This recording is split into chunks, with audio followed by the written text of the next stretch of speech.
মুখথুপের পড়ে আছে ভারতীয় অর্থায়নে ৮টি প্রকল্প। কর্মকর্তারা বলছেন, গণ অভ্যুত্থানে আওয়ামী লীগ সরকারের পতনের ২ থেকে ৩ দিন পর ভারতীয় হাইকমিশনারের নির্দেশে ভারতীয় অর্থায়নে পরিচালিত প্রকল্পগুলোর সঙ্গে জড়িতরা ঢাকা ছেড়েছেন। সম্প্রতি ভারতের পররাষ্ট্রমন্ত্রীর মুখপাত্র রণধীর জয়সওয়াল বরাত দিয়ে ইন্ডিয়ান এক্সপ্রেসের প্রতিবেদনে বলা হয়, বাংলাদেশের অস্থিরতার কারণে দ্বিপক্ষীয় প্রকল্পগুলো ক্ষতিগ্রস্ত হয়েছে। ভারতের পররাষ্ট্র মন্ত্রণালয়ের মুখপাত্র আরও বলেন, কিছু প্রকল্পের কাজ থমকে গেছে। আইনশৃঙ্খলা পরিস্থিতির কারণে কাজ ব্যাহত হচ্ছে। পরিস্থিতি স্থিতিশীল হলে আবারও ঢাকার সঙ্গে কথা বলা হবে। This was, of course, my first meeting with honorable advisors, so I also, this was a courtesy meeting.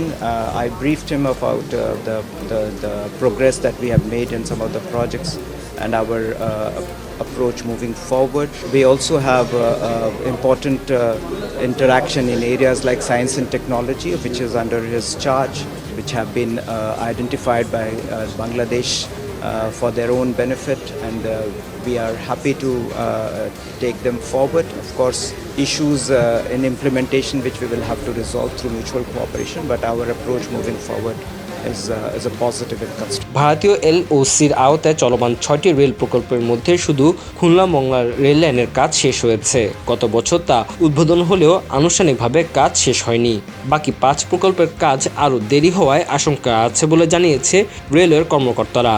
প্রকল্পগুলি হলো ঢাকা টঙ্গী সেকশনের ৩য় ও ৪র্থ ডুয়েল গেজ লাইন ও টঙ্গী জয়দেবপুর সেকশনের dual gauge double line, Kulaura Shahzadpur সেকশনে পুনর্বাসন, পার্বতীপুর থেকে কাউনিয়া সেকশনে metre gauge dual gauge line রূপান্তর, খুলনা দর্শনা সেকশনের ডাবল লাইন ও বগুড়া থেকে সিরাজগঞ্জ পর্যন্ত ডুয়েল গেজ রেল লাইন নির্মাণ।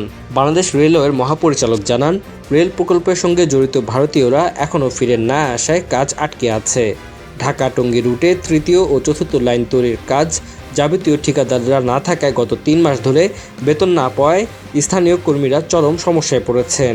এছাড়া সড়ক ও জনপথ অধিদপ্তরের ভারতীয় এলওসির আওতায় ২টি প্রকল্প বাস্তবায়ন করেছে। আশুগঞ্জ নদীবন্দর থেকে আখাউড়া স্থলবন্দর পর্যন্ত সংযোগকারী ৫১ কিলোমিটার রাস্তা ৪ লেন উন্নতি করতে খরচ ৩,৫৬৭ কোটি ৮৫ লাখ টাকা। ২০২০ সালের মধ্যে কাজ শেষ হওয়ার কথা ছিল। মেয়াদ বাড়িয়ে ২০২৫ সালের জুনে করা হয় এবং খরচ বেড়ে হয়েছে ৫,৭৯১ কোটি টাকা। এই পর্যন্ত প্রকল্পের প্রায় ৫০% ভৌত অবকাঠামোর কাজ হয়েছে উল্লেখ করে প্রকল্প পরিচালক জানান, ভারতীয়রা এখনও ফিরে না আসায় কাজ বন্ধ আছে। কুমিল্লার ময়নামতি থেকে ব্রাহ্মণবাড়িয়ার দরঘাট পর্যন্ত ৫০ কিলোমিটার রাস্তা ৪ লেন সম্প্রসারণে নেওয়ার পর অপর প্রকল্পটি এখনও প্রাথমিক পর্যায়ে আছে বলে জানিয়েছে প্রকল্পের অপর এক কর্মকর্তা। Tanzil Hasnat, MCTV, US.